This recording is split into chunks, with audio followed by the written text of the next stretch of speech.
বাংলাদেশের অর্থনীতির একসময়ের নীতি নির্ধারক সাবেক অর্থমন্ত্রী আহম মুস্তফা কামাল, যিনি লোটাস কামাল নামে পরিচিত, আজ দুর্নীতির অলরাউন্ডার হিসেবে তিনি সবচেয়ে আলোচিত হয়ে উঠেছেন। ক্রীড়াঙ্গনে সাকিব আল হাসানের মতো অলরাউন্ডারদের প্রতি ভালোবাসা থাকলেও নিজের জীবনে তিনি অলরাউন্ডার হয়ে উঠেছেন দুর্নীতির মঞ্চে। পুঁজিবাজার কেলেঙ্কারি, আদম ব্যবসা, ব্যাংক লুট, টেন্ডার সিন্ডিকেট, কমিটি বাণিজ্য, দুর্নীতির এমন কোনো ক্ষেত্র নেই যেখানে তার সরব পদচারণা ছিল না।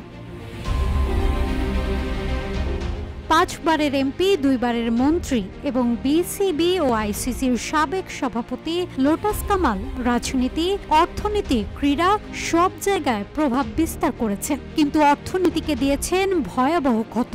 অর্থমন্ত্রী হয়ে বলেছিলেন খেলাপি ঋণ আর বাড়তে দেবেন না।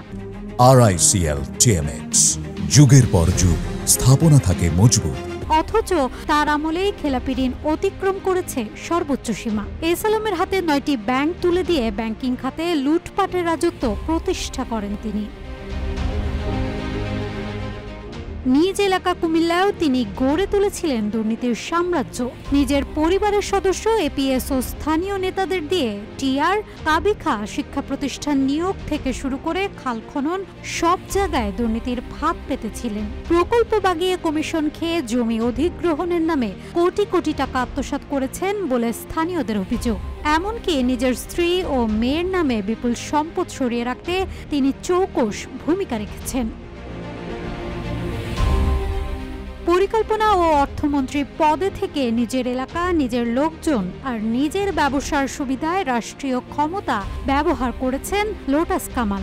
শেয়ারবাজার, ব্যাংক লুট, মেগা প্রকল্প, দুর্নীতির এমন কোনো সেক্টর নেই যেখানে তার দুর্নীতির পদ্ম প্রস্ফুটিত হয়নি। তাই অনেকের কাছে তিনি আজ দুর্নীতির পদ্ম বা সর্বগ্রাসী দুর্নীতির অলরাউন্ডার। লোটাসের হাতেই দেশের অর্থনীতি বলা চলে পঙ্গুত্ব বরণ করেছে। এখন প্রশ্ন উঠছে, এই অর্থনৈতিক সংকটের শেষ কোথায়? নাজহাতুল তোয়া, রূপালী বাংলাদেশ।